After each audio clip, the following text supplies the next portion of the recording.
Obi is advocating for the exact thing Dr. Gumi is advocating for, which is peaceful negotiation with the terrorists. Yet, Peter Obi is the saint, is the messiah, and Dr. Gumi is the terrorist sympathizer. Nnamdi Kanu mentioned all the things that are happening currently in this government.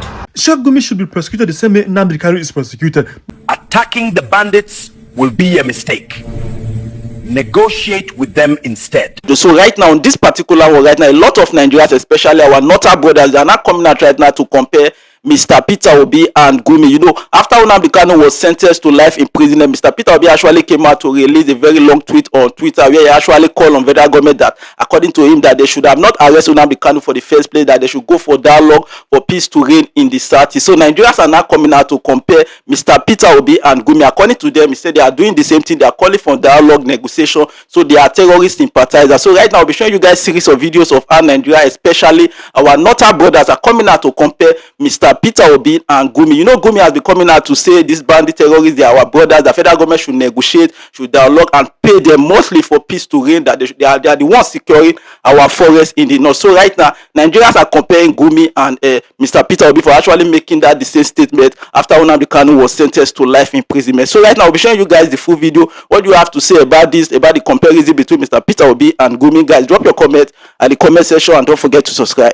Obi is advocating for the exact thing Dr. Gumi is advocating for, which is peaceful negotiation with the terrorists. Yet, Peter Obi is the saint, is the messiah, and Dr. Gumi is the terrorist sympathizer. We see you in 3D. For those of you who are not aware, Peter Obi posted a long tweet today, part of which he said Nnamdi Kanu should have never been arrested. He also stated that Nnamdi Kanu's arrests and detention is nothing but the failure of the federal government. Peter Obi argued that in his opinion, or what the government should have done in this situation, is to create a dialogue with Nnamdi Kanu and the IPOB terrorists, and also to create a constructive engagement. But what he's basically saying is the government should have called these Biafra terrorists and asked them what they want. And tell me, what exactly is Dr. Gumi advocating for? He has been trying to engage the government in a peaceful negotiation with the armed bandits. As I stated yesterday, Dr. Gumi is not speaking for every northerner or every Muslim. He is speaking his opinion, and his opinion remains his opinion. I personally do not support the peaceful negotiation he has been advocating for. But Peter Obi coming out to tell the world that Nnamdi Kanu shouldn't have been arrested in the first place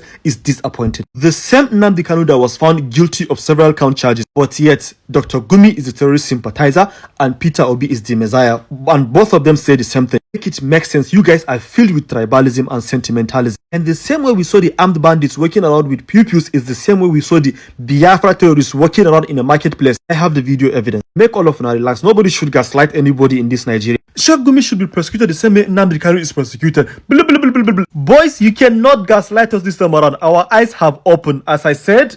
Because why do you want to hold every northerner or every Muslim accountable for Sheikh Gumi's opinion? Sheikh Gumi's opinion remains his opinion, not Muslims' opinion, not Muslims' opinion. He thinks or he believes the best way to overcome these farmers and herders clashes is by negotiating with the herders. And that is why he's trying to engage the government in a peaceful negotiation with the armed bandit. Do you think I always agree with Sheikh Gumi's opinion or ideologies? No, I don't. Therefore, Sheikh Gumi's opinions remains his opinions, not northerners and not Muslims. And the pure clear difference between Nnamdi Kanu and Sheikh Gumi is that Sheikh Gumi is only trying to engage the government in a peaceful negotiation with the armed bandit, unlike Nnamdi Kanu, who was charged with terrorism and 7 count charges. I don't even want to repeat any of that. You know what I'm talking about. Nnamdi Kanu appeared before the judge and the judge sentenced him to life imprisonment, unlike Sheikh Gumi, who was even, I think, arrested by DSS and then they released him back. Therefore, do I believe in Sheikh Gumi's peace talks? No, but they are not on the same lane, on the same category with Nnamdi Kanu. Let's be honest. Therefore, nobody can gaslight us in this Nigeria, okay? I know Nnamdi Kanu was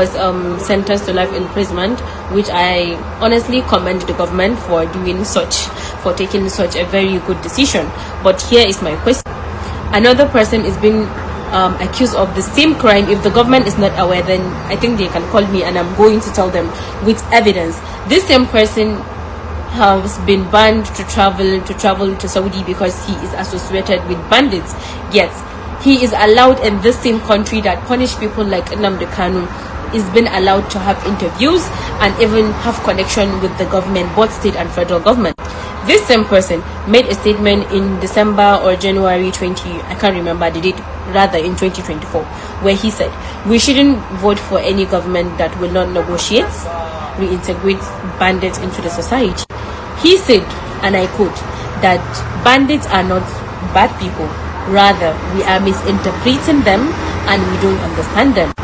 This same person is holding peaceful reconciliation or discussion with bandits across northwestern states.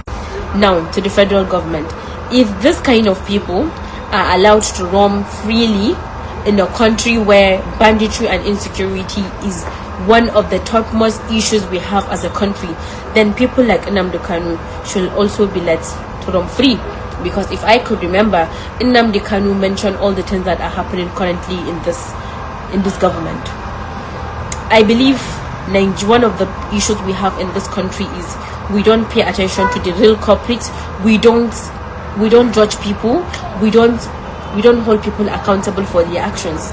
We've all agreed that there's no Christian genocide in Nigeria. What is the next topic? Because after watching Popilio's interview, I'm sure no good Christian will debunk what Popilio said. Because Popilio mourned violence in Nigeria, as you can see, and he clearly stated that both Muslim and Christians are facing insecurity. And he immediately debunked the Christian genocide propaganda that is going around. I believe Popilio 100%. That man from Vatican City wouldn't lie, except if you're going to tell me otherwise. But let's be honest, when we come to Nigeria, Popilio is not the only person that said that. The governor of Anambra State, Charles Soludo, who is a Christian by the way, also stated that all the insecurity they are having in southeastern part of Nigeria are carried out by Biafra people. Do not come for me, I'm just repeating what the governor said. And again, did we not see what the governor of Benue State said? Let me tell you what the governor of Benue State said. He said the insecurity in the middle belt, which is north central, is basically clashes between herders and farmers. So therefore, in conclusion, there is no Christian genocide in Nigeria, except if you want to tell me all the people I mentioned, including Pop, are not telling the truth. And I'm sure a Pop from Vatican City would not lie. Also, data and facts do not lie. Last week, there was an attack in a school in Kebbi State.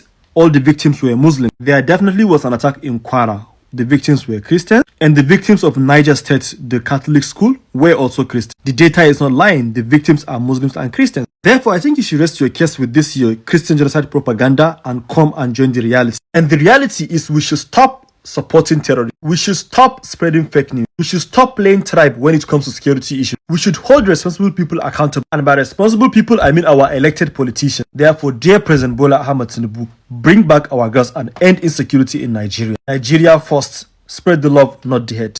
Attacking the bandits will be a mistake. Negotiate with them instead. The causes of all this chaos is because they are not included in the budget. So USA attacking them will cause more chaos in the country. Right? The best solution is negotiation with them, and they should be included in the budget. And with news, only negotiation can solve these issues. Give them whatever they want for peace to reign.